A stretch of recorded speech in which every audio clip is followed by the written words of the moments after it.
Thank you. Preamble, प्रस्तावना।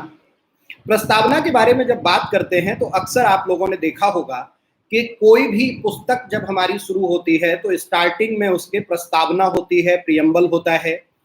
प्रस्तावना और प्रियम्बल हमें इस उद्देश्य को स्पष्ट करता है कि यह पुस्तक किस संदर्भ में है, जो हमारा ऑब्जेक्टिव है, जो हमारा टारगेट है, वो यहाँ से स्पष्ट होता है। तो इसलिए संविधान की किताब भी जो हमारे सामने बनके तैयार हुई और हमारे हाथ में आई 26 जनवरी 1950 को, उसके प्रियम्बल को लिखा गया और ऐतिहासिक साक्ष्यों के आधार पर और संवैधानिक जो प्रक्रिया हमारी घटित हुई या संविधान सभा की प्रोसीडिंग्स के बिहाफ पर अगर जो हम कहें तो हमारे संविधान सभा की बैठक में नेहरू द्वारा प्रस्तुत किए गए उद्देश्य प्रस्ताव एम एंड एक्ट रेजोल्यूशन को बाद में दूसरे शब्दों में सजाकर संविधान की प्रस्तावना के रूप में प्रस्तुत किया गया। उस संविधान की प्रस्तावना को 22 जनवरी 1947 को स्वीकार किया गया और उसी के आधार पर हमारे संविधान का निर्माण किया गया और जब संविधान बनके तैयार हुआ तब वो हमारे संविधान की प्रस्तावना लिखी गई। सबसे पहले संविधान की इस प्रस्तावना को मैं आप लोगों के सामने पढ़कर सुनाऊंगा और उसके बाद फिर उस पर डिस्कशन करूंगा। सबसे पहले आप लोग ऊपर हेडिंग डाल लीजिए, प्रस्तावना, प्रियम्बल। प्रस्तावना और प्रियम्बल के बारे में सबसे पहले जो प्रश्न आते हैं उन पे भी हम बात करेंगे परीक्षा में, लेकिन सबसे पहले आप जो लोग जुड़े हैं हमारे साथ उन्हें क्या जानना चाहिए हम उस पे बात करते हैं। लेकिन उससे पहले मैं इसे पढ़ के सुनाता हूं।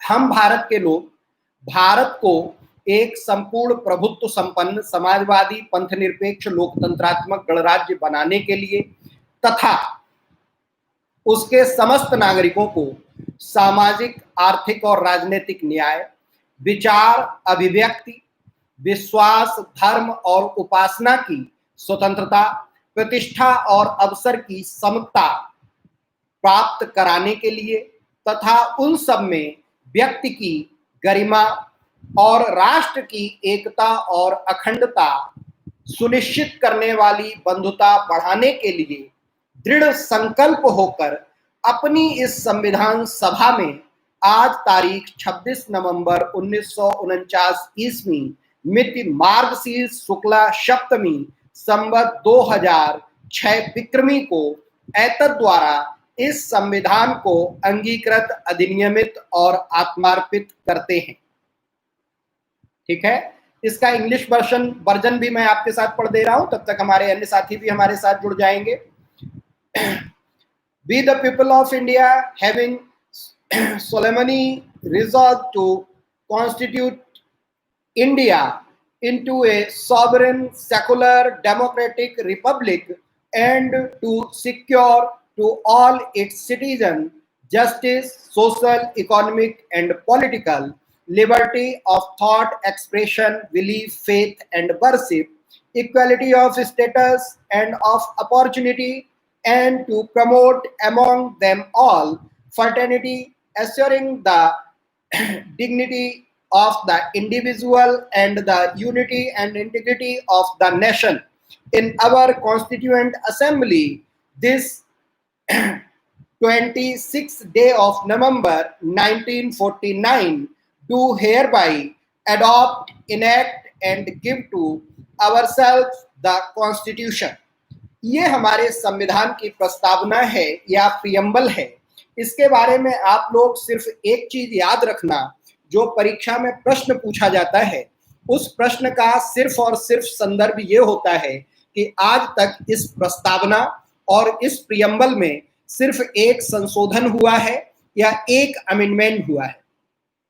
उस अमेंडमेंट से प्रश्न आता है और वो अमेंडमेंट ये है कि इस प्रस्तावना के संदर्भ में एक अमेंडमेंट जो कि संविधान का 42वां संविधान संशोधन 1976 कहलाता है, 42nd कॉन्स्टिट्यूशनल अमेंडमेंट 1976, उसके द्वारा इस संविधान की प्रस्तावना में 3 शब्द जोड़े गए। उन तीनों शब्दों को आप लोग अपने नोट्स में लिख लीजिए, प्रस्तावना। और मैं ये सुझाव आप लोगों को दे रहा हूं कि जो लोग भी सिविल सेवा की तैयारी कर रहे हैं उनके लिए तो तय है कि उन्हें अपनी यह प्रस्तावना अपने संविधान का प्रियम्बल हिंदी में या इंग्लिश में पूरी तरह से याद होना चाहिए। और इसका तरीका यही है कि जो भी एनसीईआरटीज आप पढ़ते हैं उन एनसीईआरटीज में ये सबसे पहले छपी रहती है। बहुत सारी एनसीईआरटी में मूल अधिकार, किसी मूल कर्तव्य, किसी में प्रस्तावना, तो इस प्रस्तावना को आप वहां से फोटोकॉपी करा लीजिए या वो पेज कट कर लीजिए, अपनी टेबल के आगे लगा लीजिए और उसको प्रार्थना की तरह जब भी अपनी मेज पर पढ़ने बैठिए तो एक बार पढ़ जाइए। इसमें टोटल एक सेंटेंस है, एक वाक्य है, लेकिन यह एक वाक्य आपके लिए बहुत काम का है। जब भी आप भारतीय प्रशासनिक सेवाओं में जाने का प्रयास करते हैं तो आपसे पूछा जाता है कि आप क्यों जाना चाहते हैं, और यदि आपके जाने के उत्तरों के पीछे यह प्रस्तावना एक संदर्भ के रूप में होती है तो वो प्रश्न के उत्तर सबसे बेहतर होते हैं, क्योंकि आप भारत सरकार या उत्तर प्रदेश सरकार के हिस्से बनने जा रहे होते हैं, एग्जीक्यूटिव के पार्ट बनने जा रहे होते हैं। तो इसीलिए मैं आप लोगों से ये गुजारिश करता हूं, ये निवेदन करता हूं, ये आग्रह है मेरा कि आप लोग संविधान की इस प्रस्तावना को, प्रियम्बल ऑफ द कॉन्स्टिट्यूशन, आप लोग रट डालिए, रोज एक बार पढ़िए, 10 दिन के अंदर आपको याद हो जाएगा। एक सेंटेंस है। परीक्षा में जो प्रश्न पूछे जाते हैं उसमें सिर्फ एक प्रश्न पूछा जाता है, वो प्रश्न है कि प्रस्तावना में संशोधन कब हुआ, कैसे हुआ, क्या जोड़ा गया। तो इसको याद रखने के लिए पहली सूचना आप लोग अपनी कॉपी पे लिख लीजिए, 42nd कॉन्स्टिट्यूशनल अमेंडमेंट 1976, 42वां संविधान संशोधन 1976। इसके द्वारा सिर्फ एक संशोधन हुआ है आज तक प्रस्तावना में। 26 जनवरी 1950 को संविधान लागू होने के बाद से लेकर आज तक हमारी प्रस्तावना में यदि कोई भी संशोधन हुआ है तो सिर्फ एक संशोधन हुआ है, और वो संशोधन यही है जिसको हम 42वां संविधान संशोधन 1976 कहते हैं, 42nd कॉन्स्टिट्यूशनल अमेंडमेंट 1976। ठीक है दोस्तों, इस संविधान संशोधन के द्वारा आगे नीचे सूचना लिख लीजिए, 3 शब्द जोड़े गए, जो वर्ड्स ऐड किए गए वो टोटल 3, और वो तीनों नंबर 1, नंबर 2, नंबर 3 करके आप लिख लीजिए। सबसे पहले first, number 1, Samajwadi, socialist. Socialist term हमारे संविधान की, जो मूल संविधान की प्रति है उसकी प्रस्तावना में शामिल नहीं था। यह शब्द जो प्रस्तावना में समाजवादी नाम से है, जैसा अभी हमने आपको सामने पढ़ के सुनाया, हम भारत के लोग भारत को एक संपूर्ण प्रभुत्व संपन्न समाजवादी पंथ निरपेक्ष लोकतंत्रात्मक गणराज्य बनाने के लिए, तो यहाँ पे संपूर्ण प्रभुत्व संपन्न के बाद जो समाजवादी शब्द है या जो सेकुलर टर्म है, ये टर्म हमारे संविधान की प्रस्तावना में 42वें संविधान संशोधन 1976 के द्वारा जोड़ा गया। उससे पहले यह शब्द संविधान की प्रस्तावना में नहीं था। तो आप लोग इसको याद रखिएगा कि संविधान की प्रस्तावना में कुल 1 संशोधन है जिसके द्वारा 3 शब्द जोड़े गए। पहला शब्द समाजवादी, सोशलिस्ट, नंबर 2 पंथ निरपेक्ष, इंग्लिश में सेकुलर, नंबर 3 और अखंडता एंड इंटीग्रिटी। ये कुल 3 शब्द 42वें संविधान संशोधन 1976 के द्वारा हमारे संविधान में शामिल किए गए। इन शब्दों पर, इन टर्म्स पर अभी हम डिटेल बात करेंगे, तब आपको समझाएंगे कि आखिर क्या जरूरत पड़ी कि समाजवादी शब्द को जोड़ा गया, और यदि जिस समाजवादी शब्द को जोड़ा गया है तो उस शब्द का अर्थ क्या है, उसका मतलब क्या है, उसको हम कैसे समझेंगे। ठीक, पंथ निरपेक्ष, सेकुलर, एक हमारा वीडियो पहले से इस चैनल पे अपलोड है जिसको आप लोग देख सकते हैं, सेकुलरिज्म के नाम से। उसमें हमने धर्मनिरपेक्ष, पंथ निरपेक्ष, secularism, what is the difference between religion and धर्म, ये सारा डिटेल समझाया है। वो बात एक बार फिर हम आपसे आगे करेंगे, लेकिन जब इस टर्म की बात आएगी। तो यहीं पे एक दूसरी बात है कि जो सेकुलर टर्म है, जो पंथ निरपेक्ष टर्म है, क्या वो हमारे संविधान में 1976 से पहले था? जी नहीं, वो 42वें संविधान संशोधन 1976 के द्वारा हमारे संविधान में शामिल किया गया। ये सूचना आप लोगों के पास पहुंच गई होगी। What is the duration of class tonight? 8 to 9 हमारी क्लास की ड्यूरेशन है, लेकिन 9 के बाद भी हम आगे कंटिन्यू कर सकते हैं अगर जो आप लोगों की क्वेरी होगी। कुछ नए लोग भी हमारे साथ जुड़ रहे हैं जिनको बहुत सारी यहाँ के बारे में सूचनाएं नहीं है। यहाँ पे जो अध्यापक होता है वो थोड़ा सा तानाशाह टाइप का होता है, लेकिन ठीक है, अभी ये सोशल मीडिया है, यहाँ पे चलने दीजिए। आप लोग ध्यान से सुनिए और बीच में चैट बॉक्स में बहुत सारे मैसेज मत करिए, जो क्वेरी हो सिर्फ उसी को भेजिए, उसके बाद हम उस पर ध्यान देंगे, क्योंकि वो डिस्टर्ब करता है मुझे। ऑफ इसलिए नहीं करता हूं कि हो सकता है कोई अच्छी बात बच्चा बीच में हमारे सामने खड़ी कर दे, जो अभी तक संविधान पढ़ने और पढ़ाने के दौरान मेरे सामने ना आई हो, लेकिन आज कोई बच्चा उसको टारगेट कर दे तो मैं उसको आपके सामने एक्सप्लेन कर दूं। तीसरा शब्द मैंने बताया जो आपके संविधान में जुड़ा, सर ऑनलाइन वीडियो प्लेलिस्ट में मिलेगी क्या? जी हाँ, मिलेगी। आफ्टर लाइव जब भी आप हमारे चैनल पे आएंगे तो हमेशा वो वीडियो आगे आपके लिए अपलोड रहेगी। लाइव सेक्शन में जाके आप उस वीडियो को देख सकते हैं, दोबारा सुन सकते हैं, लेकिन लाइव में आप हमारे साथ जब जुड़े होते हैं, जब आपके क्वेश्चन आते हैं, वो उसी समय पे होता है, शाम को 8 से 9। इस समय को बदलने की बहुत सारी सिफारिशें मेरे पास आ रही हैं, लेकिन उस पर हम बाद में बात करेंगे। अभी हम सिर्फ प्रस्तावना पे बात करेंगे, मुख्य मुद्दे पे आते हैं। आप लोग बीच में मैसेज करना बंद कर दीजिए जिससे डिस्टर्बेंस ना हो। माफी चाहता हूं अगर जो आप लोगों को बुरा लगा हो, लेकिन हम फिर प्रस्तावना पे आते हैं। 3 शब्द जोड़े गए 42वें संविधान संशोधन 1976 के द्वारा, जिसमें पहला शब्द था सोशलिस्ट समाजवादी, दूसरा शब्द था सेकुलर पंथ निरपेक्ष, और एक तीसरा शब्द जोड़ा गया जो वाकई चौंकाने वाला था, और अखंडता। और इस शब्द को जब आप देखते हैं तो हमारे संविधान की प्रस्तावना में एक जो टर्म हमारे सामने दिया गया था कि ऑलरेडी हमारे संविधान की प्रस्तावना में पहले से लिखा हुआ था कि व्यक्ति की गरिमा, उसके बाद से जहां से लाइन शुरू होती है, और राष्ट्र की एकता सुनिश्चित करने वाली बंधुता। अगर जो इंग्लिश में हम इस टर्म को यूज करें तो इसको लिखा गया था कि the unity of the nation.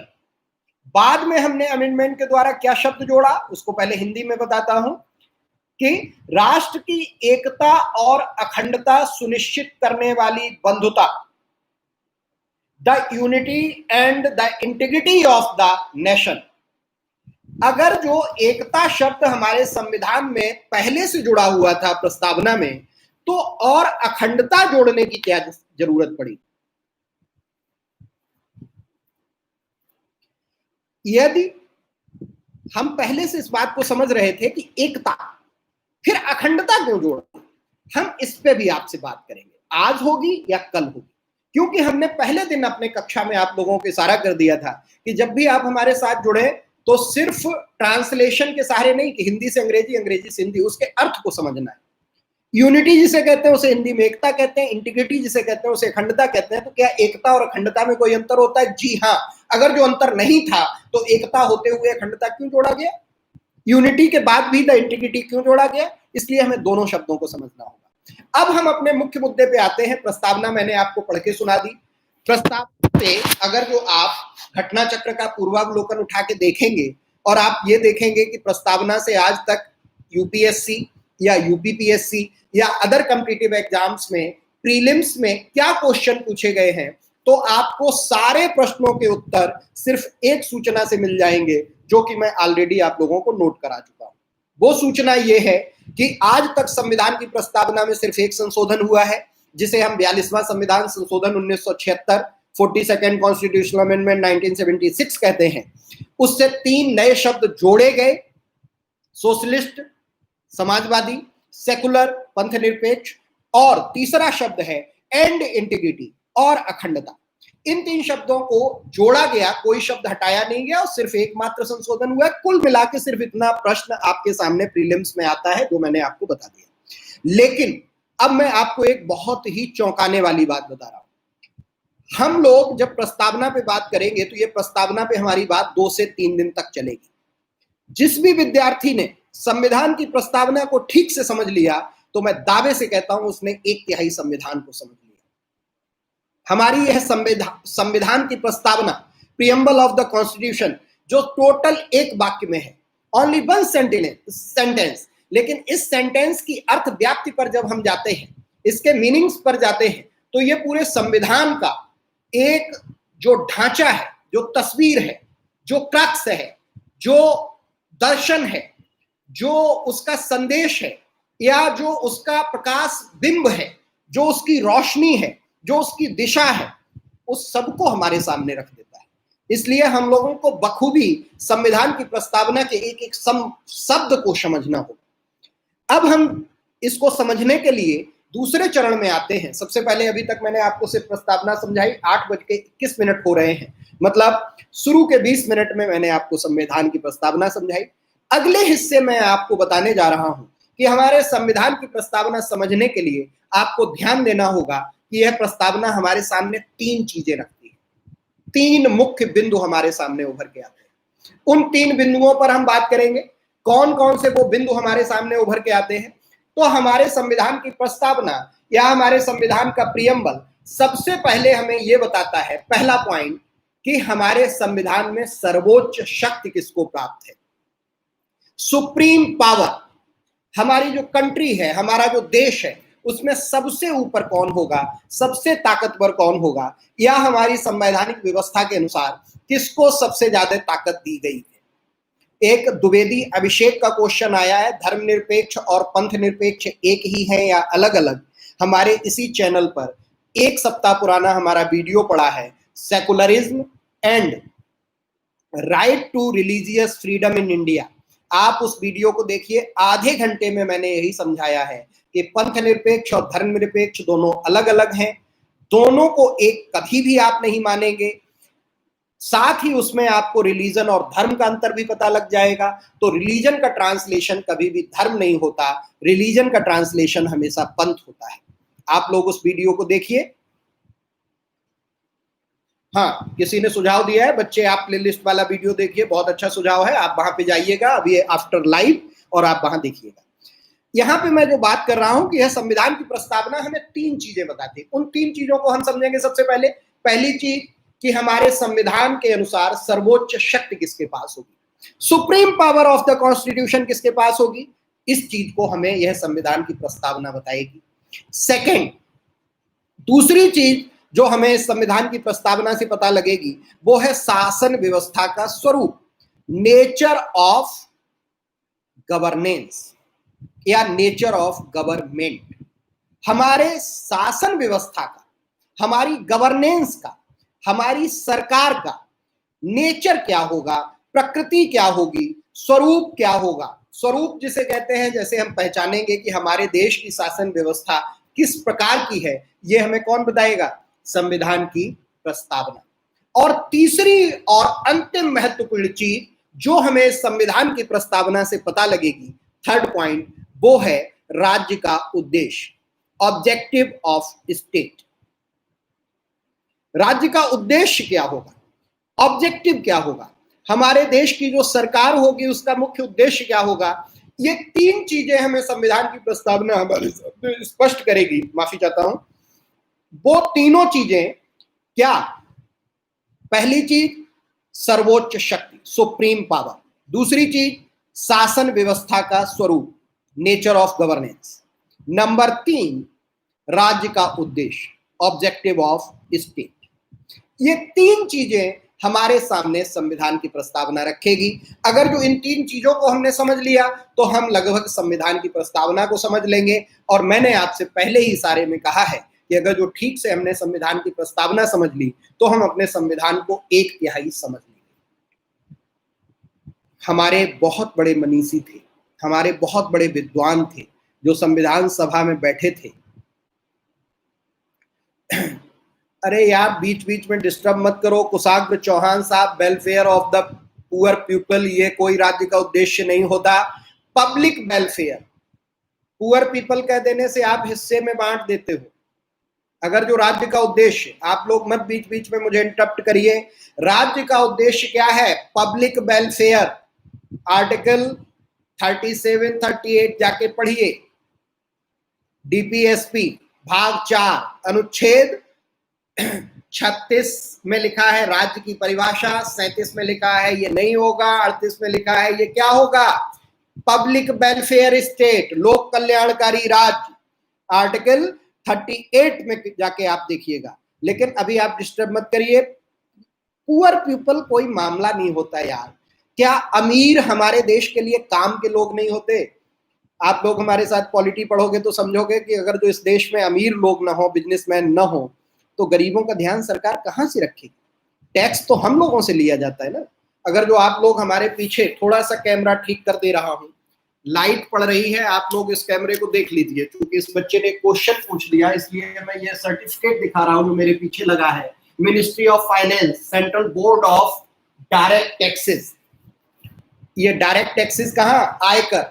अगर जो आयकर लोग न जमा करें और इनडायरेक्ट टैक्स लोग न जमा करें तो हमारे राज्य कहां से गरीब लोगों की मदद करेगा? ठीक है, इसलिए गरीब लोगों का वेलफेयर कोई उद्देश्य नहीं होता, सारी जनता का उद्देश्य। मैंने क्या कहा? Public welfare state. हमारे राज्य का स्वरूप क्या होगा? लोक कल्याणकारी।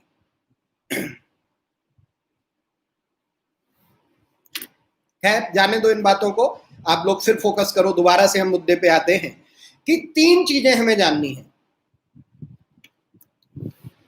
क्वेश्चन आप लोग या सजेशन तब किया करिए जब 9 बज जाए। कुछ बच्चे चले जाएंगे, कुछ रहेंगे, उनको मैं बताऊंगा। अभी आप लोग मुझे प्लीज डिस्टर्ब मत करिए, फ्लो में चलने दीजिए, सुनिए। मैं लिखा हुआ नहीं बोलता हूं, मैं रिकॉर्डेड वीडियो नहीं डालता हूं, मैं आपसे सीधा जुड़ा हुआ हूं और अभी आपको समझाने के बाद आपसे प्रश्न आमंत्रित करूंगा। मेरी तकलीफ को भी समझिए, मेरे साथ जुड़िए। मैं क्लास में नहीं आपसे मिल पा रहा हूं, इसलिए यहां आ रहा हूं कि आपकी हर समस्या को मैं यहीं पे सुलझा दूं और संविधान और पॉलिटी को लेके जो तमाम तरह के मन में भ्रम रहते हैं वो दूर कर दूं। इसलिए आप लोग परेशान मत होइए। मैंने बता दिया प्रियम्बल से जो क्वेश्चन आएंगे उनको मैंने एक लाइन बता दिया कि संशोधन कब हुआ, उससे क्या जोड़ा गया, बस इसी से प्रश्न आते हैं। लेकिन आप इसे समझिए जिससे संविधान की 1/3 समझ आज ही आपको हो जाए, मतलब 2-3 दिन में हमारा ये क्लास हो जाएगा प्रियम्बल पे। चलिए, 3 चीजें मैंने आपको बताई। इन 3 चीजों में सबसे पहला पॉइंट आप अपनी किताब में लिखिए। आप लोग ये लिख चुके होंगे कि संविधान की प्रस्तावना से आप क्या जानोगे। पहला पॉइंट सर्वोच्च शक्ति, सुप्रीम पावर। दूसरा पॉइंट राज्य का स्वरूप, नेचर ऑफ द गवर्नेंस। तीसरा राज्य का उद्देश्य, ऑब्जेक्टिव ऑफ द स्टेट। इसमें सबसे पहला पॉइंट अब हम पकड़ते हैं जो है सर्वोच्च शक्ति। सर्वोच्च शक्ति, सुप्रीम पावर। संविधान के अनुसार सुप्रीम पावर किसके पास होगी? संविधान के अनुसार सर्वोच्च शक्ति किसके पास होगी? इसके लिए मैं आप लोगों से गुजारिश करूंगा कि जो प्रियम्बल अभी मैंने आपको पढ़ के सुनाया था उसको आप थोड़ा सा मेरे हिसाब से पढ़िए। इसकी शुरू की लाइन और अंतिम लाइन को हमें पढ़ना है, उसके बाद हमें उत्तर मिलेगा। बीच के कुछ शब्दों को मैं गायब करूंगा। अगर जो आप लोगों के सामने प्रियम्बल लिखा हुआ सामने रखा हुआ है तो आप मेरे साथ देखते रहिए, नहीं तो मैं पढ़ के सुना रहा हूं। शुरू की लाइन और लास्ट की लाइन में जोड़ूंगा। क्या? हम भारत के लोग अपनी इस संविधान सभा में आज तारीख 26 नवंबर 1949 ईस्वी को एतद द्वारा इस संविधान को अंगीकृत, अधिनियमित और आत्मार्पित करते हैं। मैंने पहला शब्द लिया और अंतिम शब्द लिए, बीच के शब्द गायब कर दिए। इंग्लिश में अगर जो हम इसको पढ़ दें, प्रियम्बल ऑफ द कॉन्स्टिट्यूशन, क्या? We the people of India in our constituent assembly do hereby adopt, enact and give to ourselves the constitution। अब इसको हम समझ लेते हैं। क्या? हम भारत के लोग अपनी इस संविधान सभा में, इसी लाइन से क्लियर हो जाता है कि हम भारत के लोग, अर्थात हम भारत के लोग, be the people of India, इसका मीनिंग क्या हुआ? अर्थात हम भारत की जनता, जिसमें हम भी शामिल हैं, आप भी शामिल हैं, सारे लोग शामिल हैं, be the people of India. ये संविधान सभा किसकी है? मैंने कल भी जिक्र किया था कि जब संविधान, लिखित संविधान होता है तो संविधान सभा द्वारा निर्मित होता है, और वो अलिखित संविधान होता है जिसको संविधान सभा गठित किए बिना संसद द्वारा तैयार किया जाता है। तो यहां पे संविधान सभा जो गठित की गई वो संविधान सभा किसकी है? अपनी संविधान सभा, अवर कॉन्स्टिट्यूएंट असेंबली। वो अवर कॉन्स्टिट्यूएंट असेंबली किसकी है? We the people of India, हम भारत के लोगों की है। हम भारत के लोग अपनी इस संविधान सभा में इस संविधान को अंगीकृत, अधिनियमित, आत्मार्पित करते हैं। यहां पे पहला शब्द मैंने आपको समझाया कि be the people of India, हम भारत के लोग, अर्थात मीन्स पब्लिक, जनता।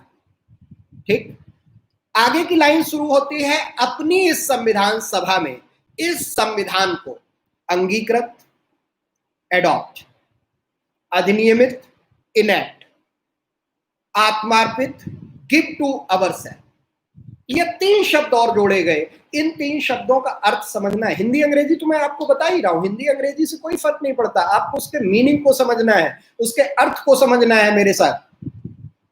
पहला शब्द है अंगीकृत, एडॉप्ट। ये शब्द आप अक्सर कहां सुनते हो? गांव में या परिवार में या मोहल्ले में, गली में, बातचीत में, कि उसने उसे गोद लिया। जो गोद लेने वाला कॉन्सेप्ट है वो एडॉप्ट का कॉन्सेप्ट है, वो अंगीकृत करने का कॉन्सेप्ट है। अंगीकृत करने का मतलब होता है गले लगाना, अंग लगाना। अंग जिसे कहते हैं हिंदी में, इसका एक सिनोनिम पाया जाता है गोद, गोदी में ले लेना या गले लगा लेना। तो जिसको भी हम गले लगाते हैं, आप लोग तो ये कॉन्सेप्ट जानते हो ना, मुन्ना भाई एमबीबीएस से सुना होगा, जादू की झप्पी, हग करना। हग करना, गले लगाना, जादू की झप्पी देना, इसका एक अर्थ होता है कि अब हम और तुम एक बराबर हैं। खूब ध्यान से सुनना इन शब्दों को समझने के लिए। अंगीकृत का अर्थ होता है एक बराबर हो जाना। जिसको भी अंग लगा लेते हैं, जैसे आपने कहा कि फला आदमी ने, XYZ ने ABC को गोद लिया है। दूसरे उदाहरण से कह दें कि राजा राम ने सुरेश को गोद लिया है। अब आज के बाद राजा राम के जितने भी दायित्व थे या जितनी भी शक्तियां थी वो अब किसके होंगे? सुरेश के होंगे। और आगे सुरेश के वही दायित्व और वही शक्तियां होंगी जो कि राजा राम के थे। मतलब आगे ये हम मान के चलेंगे कि राजा राम का ही प्रतिनिधि सुरेश होगा और सुरेश के प्रतिनिधि के रूप में राजा राम होंगे। मतलब अब सुरेश और राजा राम में कोई अंतर नहीं होगा। तो अगर जो हम अंगीकृत शब्द कहते हैं, एडॉप्ट टर्म यूज करते हैं, तो इसका मतलब है be the people of India and constitution.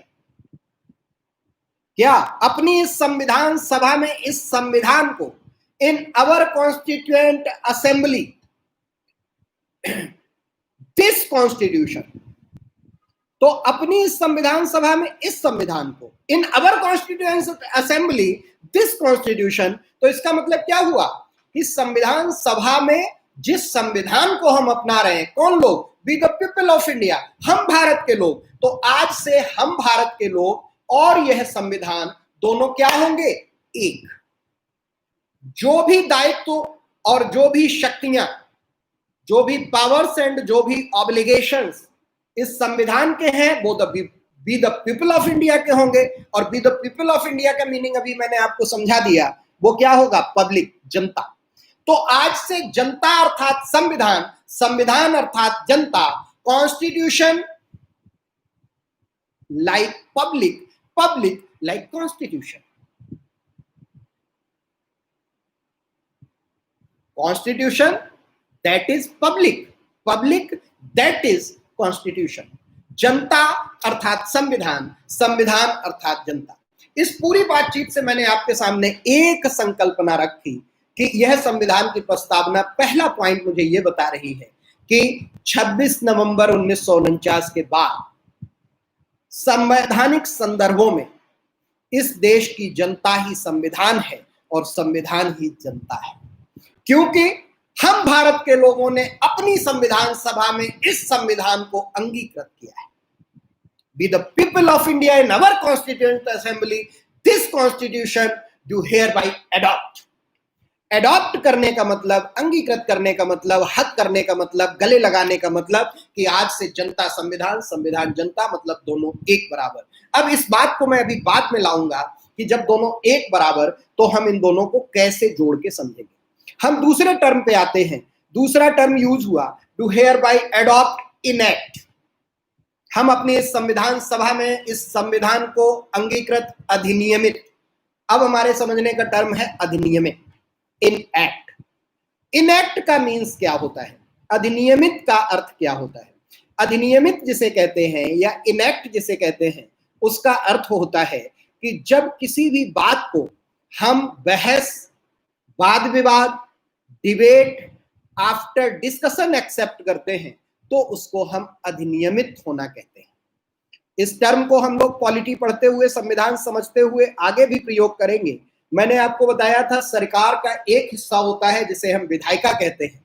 विधायिका अर्थात संसद, इंग्लिश में जिसे हम लेजिस्लेचर या पार्लियामेंट कहते हैं, उस पार्लियामेंट का मुख्य काम होता है लॉ मेकिंग। लॉ मेकिंग के लिए सबसे पहले कोई भी प्रस्ताव या कोई भी कानून बनाए जाने का मसौदा या कोई भी ड्राफ्ट पार्लियामेंट के किसी एक हाउस में प्रेजेंट होता है, चाहे तो लोकसभा में चाहे राज्यसभा में, और जब वो वहां से पास हो जाता है तो दूसरे हाउस में जाता है, और जब दूसरे हाउस से पास हो जाता है तो प्रेसिडेंट के पास जाता है, और प्रेसिडेंट जब उस पर हस्ताक्षर कर देते हैं तब वो कानून बन जाता है या लॉ बन जाता है।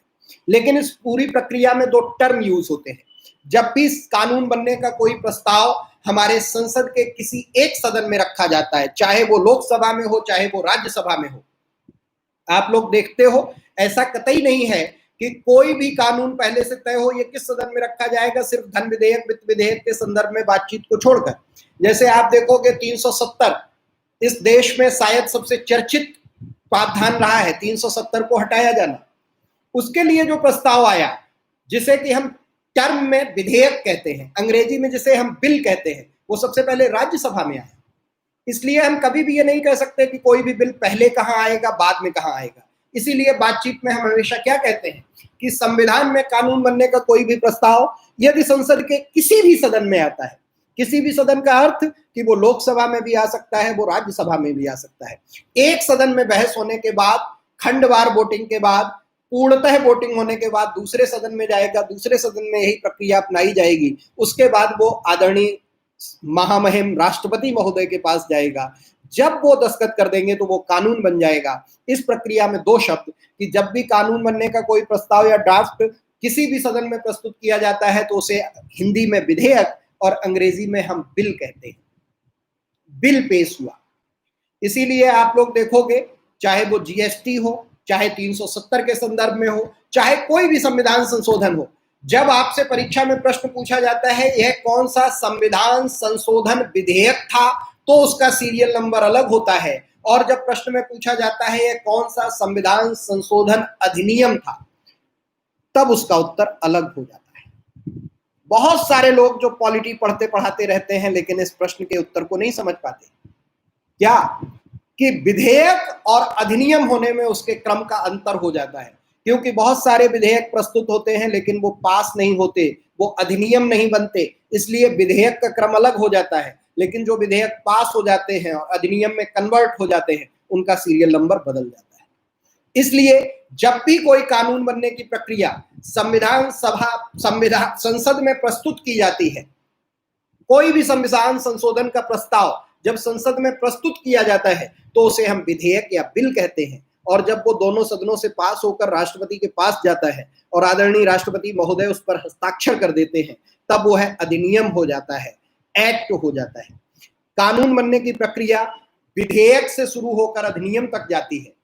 Law making process start from bill and goes to act. Bill से एक्ट बनने की प्रक्रिया, विधेयक से अधिनियम बनने की प्रक्रिया, यही प्रक्रिया हमारी लॉ मेकिंग कहलाती है। तो कोई भी कानून विधेयक के रूप में प्रस्तुत होता है और अधिनियम के रूप में पास होता है, तो इस विधेयक से अधिनियम बनने की जो प्रक्रिया है, उसी प्रक्रिया को जब हम समझते हैं तो हम ये कहते हैं कि यह विधेयक से अधिनियम बनने की प्रक्रिया है। और यहाँ पे एक टर्म यूज किया गया, अधिनियम। यहाँ पर इसका अर्थ ये है कि अपनी इस संविधान सभा में हम भारत के लोगों ने इस संविधान को होशो हवास में बातचीत के माध्यम से वाद विवाद बहस मुबाहिसा के बाद स्वीकार किया है। सोते हुए मैंने अपना संविधान तय नहीं कर लिया। हम भारत के लोगों ने, we the people of India, Bharat की जनता ने संविधान को अपनी संविधान सभा में 2 वर्ष 11 माह 18 दिन लगातार बातचीत की प्रक्रिया अपनाई। उसके बाद एक संविधान बना के तैयार किया जिसे हमने स्वीकार कर लिया। इसलिए यह संविधान जो अधिनियमित हुआ, जो इनेक्ट हुआ, वो हमने एक्सेप्ट किया। 26 नवंबर 1949 को इनेक्ट किया। इनेक्ट कहने का यहाँ पे मतलब ये है कि इसको इनेक्ट किसने किया? हम भारत के लोगों ने अपनी सभा में। मतलब भारत का संविधान किसने बनाया?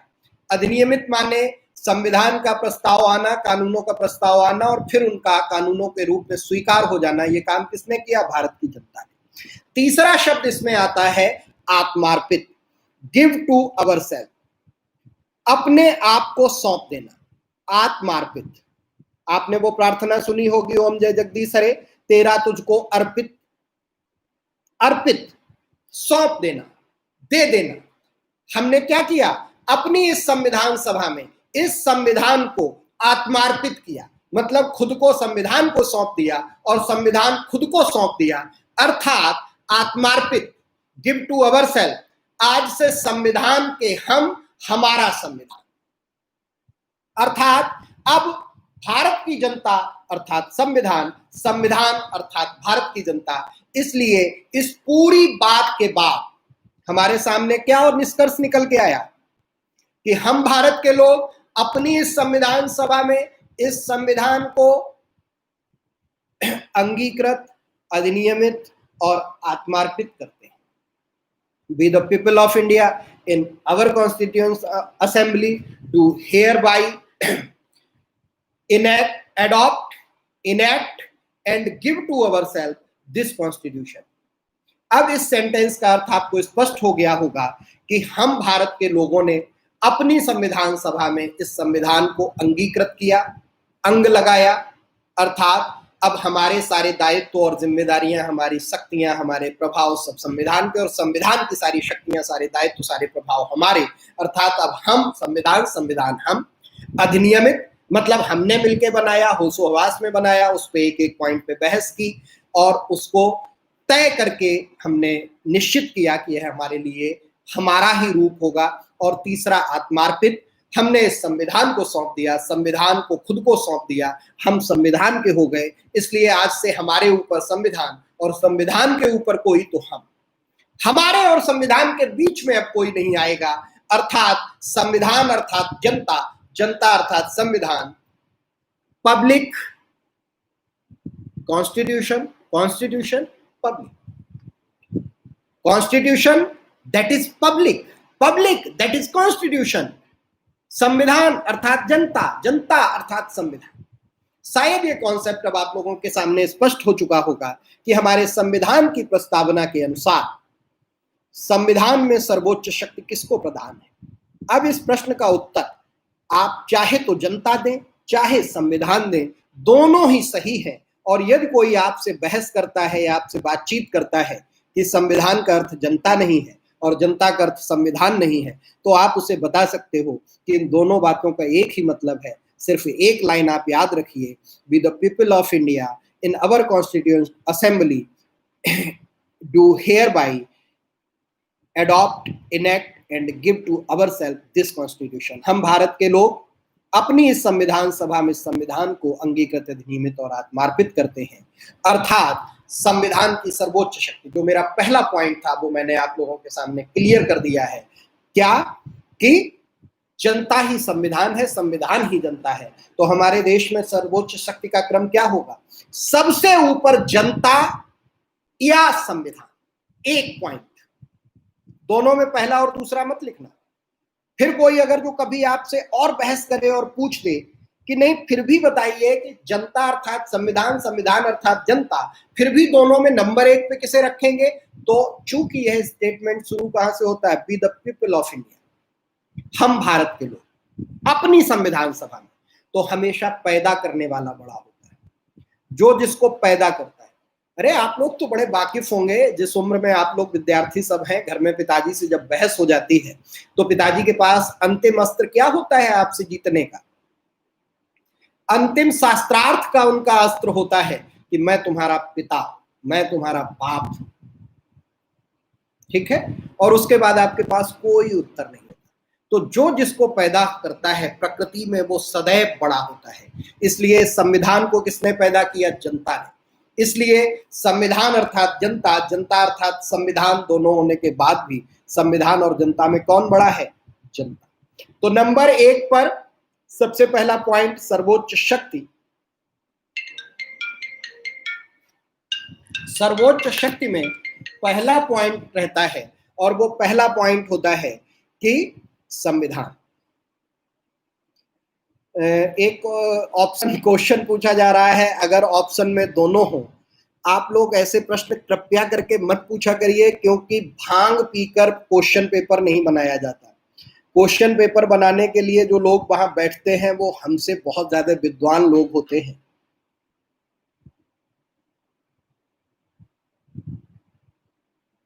वो लोग सोच समझकर प्रश्न बनाते हैं। फिर आप लोग कहोगे कि ये प्रश्नों के उत्तर अंतर क्यों रह जाता है, प्रश्न कोई और बनाता है, उत्तर कोई और देता है, उनका मॉडरेशन कमेटी बीच में काम करती है, प्रिंटिंग कहीं होने जाती है, इसलिए दिक्कतें आती हैं। लेकिन प्रश्न बनाने वाले लोग इतने समझदार हैं कि वो दोनों ऑप्शन नहीं देते, और दोनों भी ऑप्शन हो तो मैंने आपको क्या बता दिया, नंबर 1 पे क्या है, जनता। दोनों ऑप्शन हो बेटा तो कोई भांग पी के गांजा पी के पेपर नहीं बनाएगा। लेकिन अगर तो फिर भी आपका प्रश्न है तो मैं कहूंगा कि जब दोनों हो तब भी people, be the people of India, हम लोगों ने बनाया, पैदा करने वाला बड़ा होता है। दूसरे नंबर पर, पहले नंबर पर जनता अर्थात संविधान।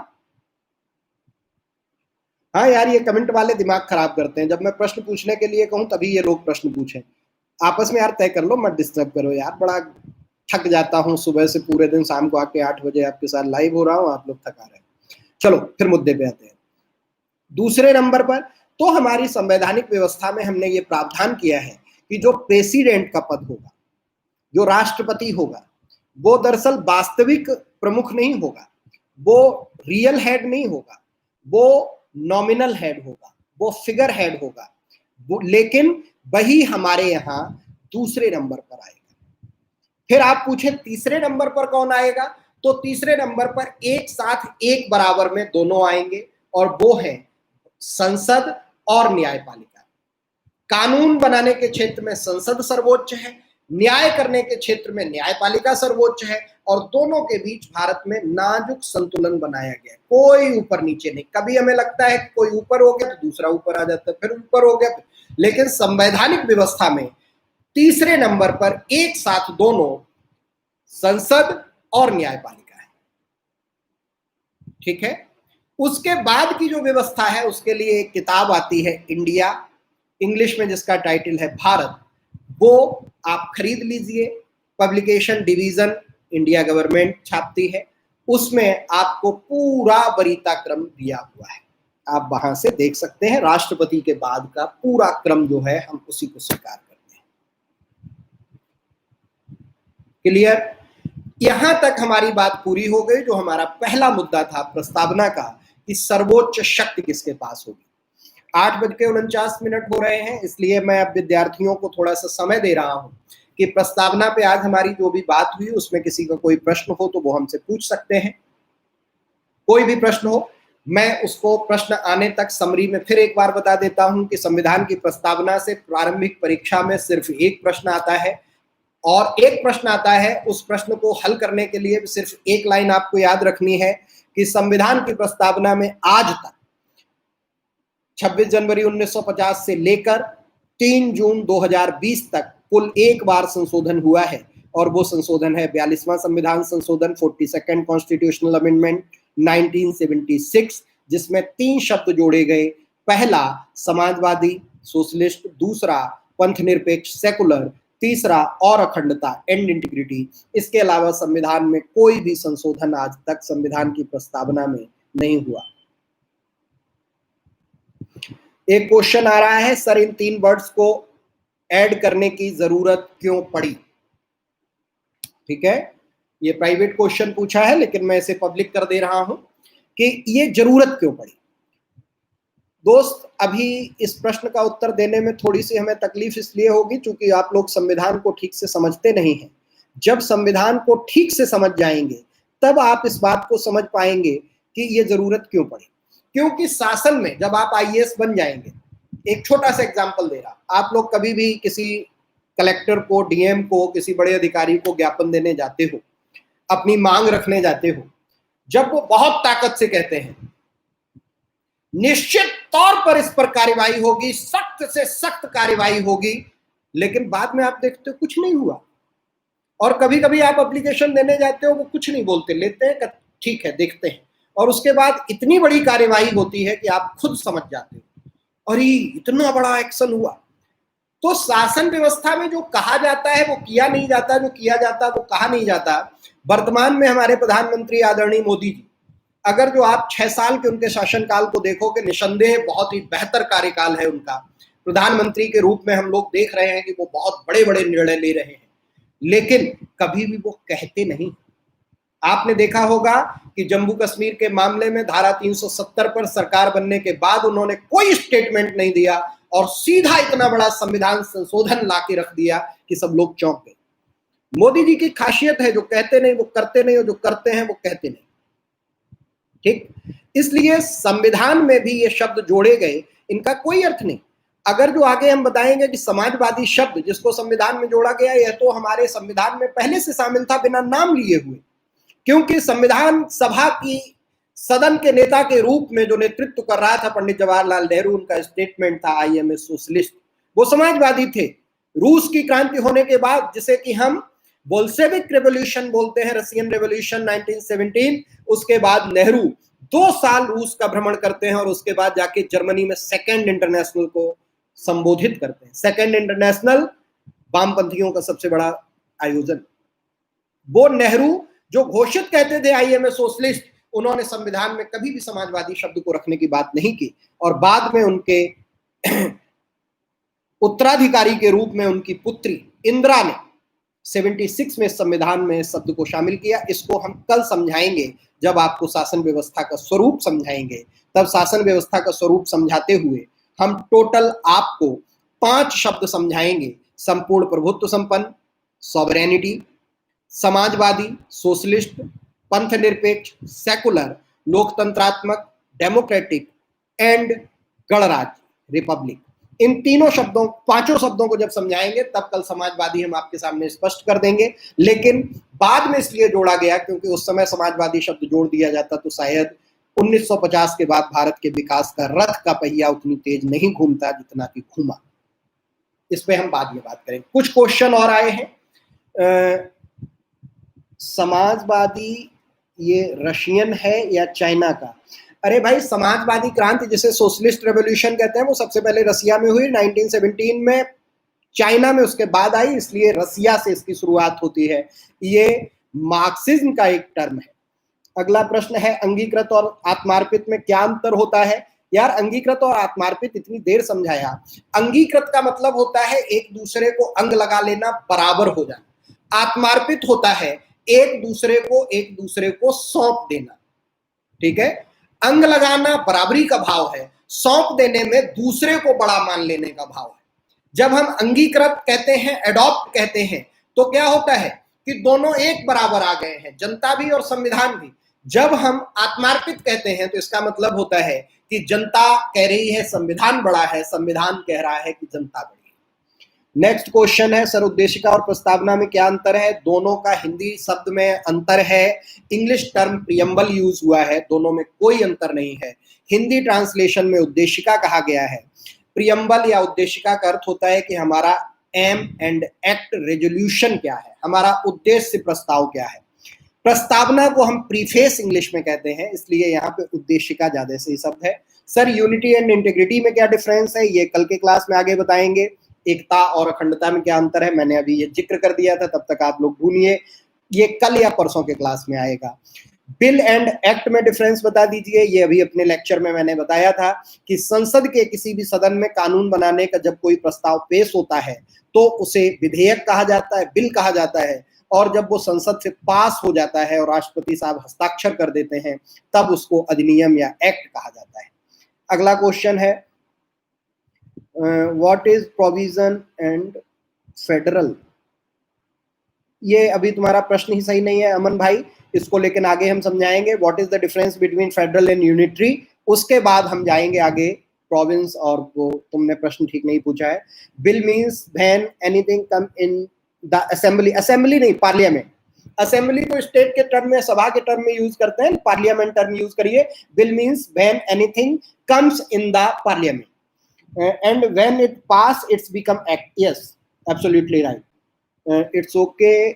सर सीरियल नंबर चेंज हो जाता है बिल एंड एक्ट का, इसका मीन्स क्या है? मैंने बताया कि जरूरी नहीं कि हर बिल एक्ट बन जाए। कोई बिल पेश हुआ लेकिन वो लोकसभा में फेल हो गया या राज्यसभा में फेल हो गया, प्रेसिडेंट ने साइन नहीं किए, तो वो बिल तो पेश हुआ, उसका सीरियल नंबर वही रहेगा, लेकिन वो एक्ट नहीं बन पाया। तो जितने एक्ट बनते हैं उनका सीरियल नंबर दूसरा है, इसलिए अंतर हो जाता है। इसका एक लाइन में उत्तर होगा कि जरूरी नहीं कि हर बिल एक्ट बन जाए। नेक्स्ट है सर, ट्रेडिशनल प्रोविजन क्या है? ये किस संदर्भ में आप पूछ रहे हैं, पता नहीं मुझे। ट्रेडिशनल, पारंपरिक, प्रोविजन, प्रावधान। तो पारंपरिक प्रावधान क्या है, किस संदर्भ में, मुझे पता नहीं। संविधान को उर्दू में क्या कहते हैं? Very good question. उर्दू भी सीखना चाहते हैं आप लोग, अगर जो इसको जानना चाहते हैं तो मैं आप लोगों को एक बड़ा शानदार सुझाव देता हूं कि यूट्यूब पे अवेलेबल है भारत एक खोज, डिस्कवरी ऑफ इंडिया। नेहरू द्वारा लिखी गई ये किताब है। नेहरू का मैं बड़ा सम्मान और एहतराम करता हूं। भारत के पहले प्रधान सेवक पंडित जवाहरलाल नेहरू, उनकी किताब है डिस्कवरी ऑफ इंडिया। उस पर एक सीरियल बना है, श्याम बेनेगल साहब ने बनाया था, जो डीडी नेशनल से प्रसारित हुआ था, उसके यूट्यूब पे पड़े हुए प्रसारण है। उन्हें जब आप देखोगे तो नेहरू अक्सर इसका उर्दू टर्म यूज करते हैं। बड़ा अच्छा तुमने पूछ दिया, क्योंकि मुझे मेरा मन खुश हो गया। संविधान को उर्दू में आइन कहते हैं, आइन। कॉन्स्टिट्यूशन, संविधान, आइन। नेक्स्ट क्वेश्चन है ट्रेडिशनल मींस पारंपरिक। सर जी, संविधान संशोधन कौन करता है? हमेशा याद रखना, पार्लियामेंट। इस देश में संविधान संशोधन का एकमात्र अधिकार आर्टिकल 368 से सिर्फ पार्लियामेंट को मिला हुआ है। सर जी, संविधान संशोधन कौन करता है? एकता मानसिक होती है, अखंडता भौगोलिक होती है। हमारे क्लास का कोई स्टूडेंट है जो ज्ञान बांट रहा है यहाँ। संविधान संशोधन कोई करता नहीं है, ये जरूरत होने पर बिल लाया जाता है असेंबली में। फिर अर्पित गलत बोल रहे हो, असेंबली नहीं पार्लियामेंट। देखो, अब इस बच्चे ने उत्तर दे दिया, उर्दू में संविधान को आइन कहते हैं। प्रियम्बल की लैंग्वेज कहाँ से ली गई है? अगर जो शब्दावली और भाषा की बात करें तो ऑस्ट्रेलिया कहा जाता है। उर्दू में लिख कर बता दीजिए सर। मनीष, मजा मत लो, उर्दू मुझे नहीं, मेरी पत्नी को आती है। बिल पास करने के लिए कितने % वोट चाहिए होते हैं? ऋषि माथुर जी, आप लगातार यूट्यूब लाइव पे हमारे साथ आते रहिए, आगे हम बताएंगे कि भारत में कोई भी बिल पास होने के लिए, एक्ट बनने के लिए कम से कम 4 तरह के मेजॉरिटी का प्रावधान किया गया है। 4 तरह के बहुमत होते हैं, अलग अलग हैं चारों। इसीलिए भारत का संविधान लचीला एवं कठोर दोनों है, फ्लेक्सिबल एंड रिजिड दोनों है।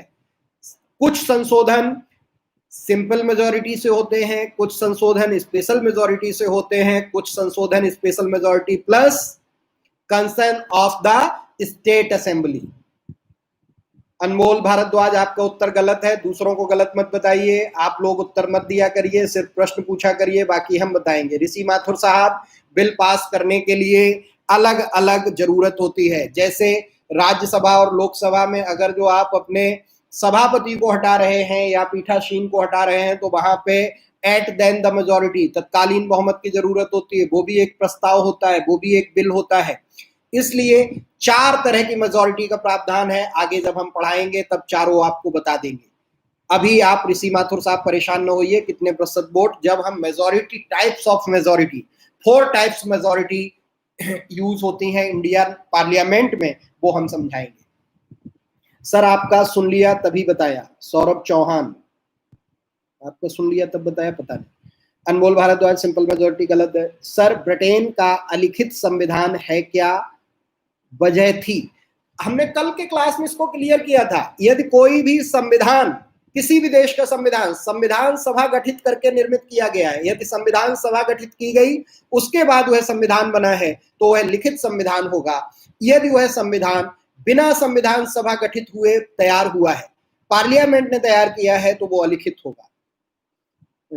नेक्स्ट क्वेश्चन है सर, इस टाइम नेटवर्क प्रॉब्लम बहुत होता है।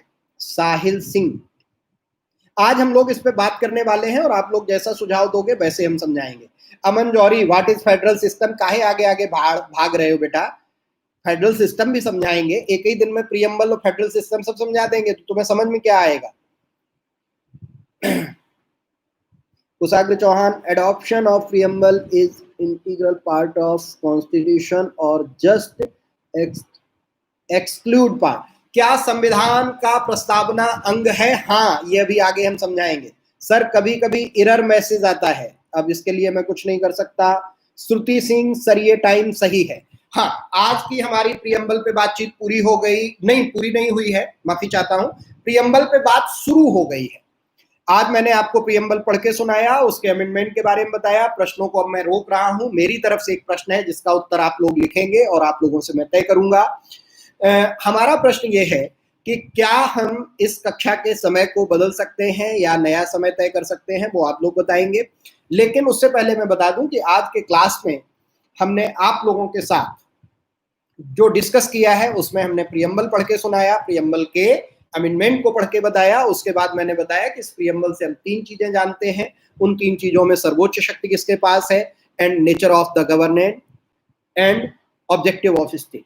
आज पहले हिस्से पे मेरी बात हो गई कि सुप्रीम पावर किसके पास होगी, वो मैंने आपको बता दिया है। आज की टोटल मेरी ये बात हुई। कल हमारी जो बात होगी वो मैं आपको इसलिए बता दे रहा हूं कि जिससे आप पहले से अपनी तैयारी कर सकें या घर पे पढ़ सकें। कल हम लोग प्रियम्बल के दूसरे हिस्से पर जाएंगे जहां हम संविधान द्वारा शासन व्यवस्था का स्वरूप क्या होगा जिसे तय किया गया उसे बताएंगे। तो उसको पढ़ने के लिए हमारे कल 3 टर्म 5 टर्म 3 या 5 जो भी हो जाए, हम 5 टर्म पे कल आपसे बात करेंगे। पहला टर्म होगा सॉवरेनिटी, संपूर्ण प्रभुत्व संपन्न। दूसरा टर्म होगा सोशलिस्ट, समाजवादी। तीसरा टर्म होगा सेकुलर, पंथनिरपेक्ष। चौथा टर्म होगा लोकतंत्र, डेमोक्रेटिक। और 5वां टर्म होगा गणराज्य। ठीक, गणराज्य मतलब रिपब्लिक। इन 5 शब्दों पर कल के क्लास में हम बात करेंगे। लेकिन ये टाइम क्या होगा, इस प्रश्न पर आते हैं। 1-2 और क्वेश्चन आ गए हैं। सर एक क्वेश्चन है, पूछ लो क्या है। सर ये टाइम सही है। Sir you are great man. अरे भाई दीपक भाई, इतना महान नहीं हूं यार, अदना सा आदमी हूं, इतना महान न बनाओ। नो सर सही है, समय पे यही समय सही। सर टाइम ठीक है, ये टाइम बहुत बहुत सही है, ये टाइम सही है, टाइम इज ओके सर। प्रणाम सर जी, ये टाइम सही है, टाइम ठीक है sir ji. Sir ji time सही है sir ji, please don't change the time. अभी तक तो सब लोग यार टाइम चेंज करने की बात ही नहीं कर रहे। हमारे प्रधानमंत्री जी 8 बजे बोलते हैं और 8 बजे मैं आता हूं। ठीक है, 8 बजे का टाइम भारत में मोदी जी के लिए आरक्षित है, बस मैं उनसे छीन लेता हूं क्योंकि मैं एक शिक्षक हूं। सर ये टाइम सही है, सर ये टाइम सही है। सबके यही मैसेज आ रहे हैं। जिस किसी को दिक्कत है वो व्हाट्सएप पे मुझसे बात कर लेगा। ठीक कल 8 बजे हम आपसे फिर मिलेंगे। 8 बजे कल हम आगे के हिस्से बात करेंगे। Sir it's perfect time, sir right time. Sir ji बहुत बढ़िया क्लास हुई, बहुत बहुत थैंक यू। अरे यार गुड, तारीफ करो। तारीफ में सिर्फ एक काम करो, इस YouTube चैनल के सब्सक्राइबर बढ़ाओ। ठीक है, इस YouTube चैनल पर ज्यादा से ज्यादा लोगों को बुलाओ। उसके बाद हम तुम्हें और अच्छी अच्छी चीजें समझाएंगे। जागृति आर्या का एक मैसेज आया, मॉर्निंग वुड बी बेटर। देखते हैं, अभी बात करते हैं। लेकिन कल हम 8 बजे फिर मिलेंगे। 8 बजे आप लोगों का इंतजार रहेगा। ठीक 8 बजे मैं ऑनलाइन आ जाऊंगा। कल प्रियम्बल पे आगे बात करेंगे। आप लोग सब्सक्राइबर बढ़वाइए और इस पे ज्यादा से ज्यादा लोगों को बुलाइए। कल 8 बजे हम लोग फिर मिलेंगे। क्या समझेंगे? Sovereignty, socialist, secular, democratic and Republic. Good night, thank you जुड़ने के लिए। बाकी व्हाट्सएप पे मुझे मैसेज भेजिए, आप लोग मेरा नंबर जानते हैं, उस पर मुझे मैसेज भेजते रहिए, बताते रहिए। गुड नाइट, गुड नाइट, सब्बा खैर, शुभ रात्रि, मिलते हैं फिर।